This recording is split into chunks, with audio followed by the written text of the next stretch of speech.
Association of radiologist ও technologist Tripura শাখার উদ্যোগে রক্তদান শিবির অনুষ্ঠিত হয়।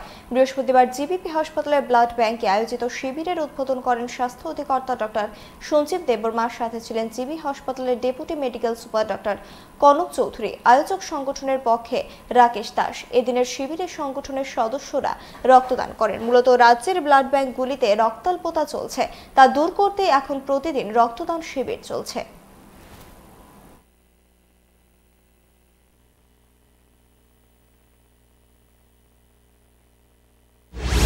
একটা নতুন সংগঠন এবং এই সংগঠনটা তৈরি হয়ে ওনাদের যে প্রথম কাজ একটা রক্তদানের আয়োজন করা হয়েছে এজেন্সি এলজি হসপিটাল ব্লাড ব্যাংকে।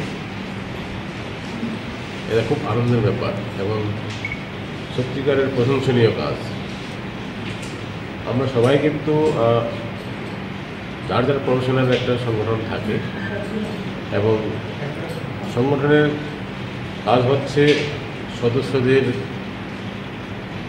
দিকটা দেখা, সব দিকে যাতে ওনারা কাজের সুযোগ সুবিধা পায় এবং যেখানে কাজ করবে সেই কাজ করার পরিবেশটা যাতে অনুকূলে থাকে সেদিকটা দেখাটাই কিন্তু সংগঠনের কাজ। তো এর বাইরে বেরিয়ে এসে সংগঠনের যে প্রথম কাজ ওনারা করলেন সেটা এমন একটা কাজ, সেটা আমাদের মনের দিকটা থেকে আমরা কোথায় আছি সেটাই বেরিয়ে পড়ে এই কাজের মাধ্যমে।